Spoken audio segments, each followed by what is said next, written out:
रोहित के बारे में आरती से बात की।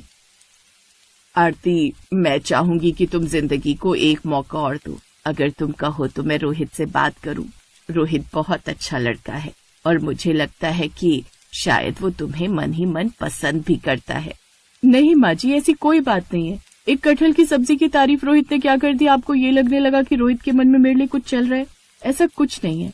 न ही मेरे मन में रोहित के लिए कुछ है और न ही रोहित के मन में मेरे लिए कुछ है। हम सिर्फ पड़ोसी हैं। आरती शोभा को दूध देकर गैलरी में टहलने के लिए आ गई। कहीं न कहीं शोभा की बातें आरती के मन में चल रही थी। तभी उसने देखा गैलरी में रोहित किसी से फोन पर बात कर रहा है। रोहित ने दूर से आरती को देखा और हाथ हिलाकर हाय किया और फिर से फोन पर लग गया। कुछ देर बाद आरती कमरे में आकर सो गई। अगले दिन आरती शोभा से बोली, आप मुझे कह रही थी ना कि रोहित के मन में मेरे लिए कुछ चल रहा है।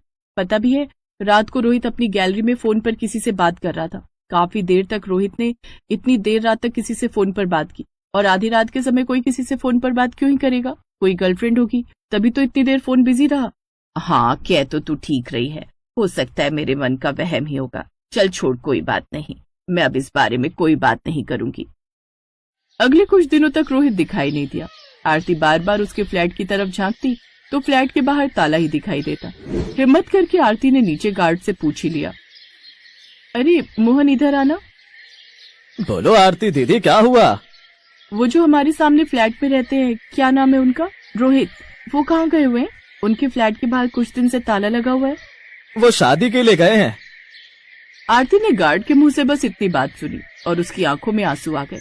शायद उसके मन के किसी कोने में रोहित के लिए हल्की सी जगह बनने लगी थी। पर एक बार फिर आरती का दिल टूटा। वो उदास हो गई। उसने रात को खाना भी नहीं खाया और चुपचाप सो गई। अगले दिन आरती को रोहित के फ्लैट से आवाज सुनाई दी, मानो कोई शोर मचा रहा हो। अरे आरती बेटा, देख तो जरा, रोहित किसी मुसीबत में दिखाई दे रहा है। तू जाकर मदद तो कर। रोहित कब आया? जी माँ जी। आरती ने रोहित का दरवाजा खटखटाया। दरवाजा खुला हुआ था। मैं दरवाजा नहीं खोल सकता, जिसको अंदर आना है अपने आप आ जाओ, दरवाजा खुला हुआ है। आरती को ये सब अटपटा लगा, पर वो रोहित के फ्लैट में घुस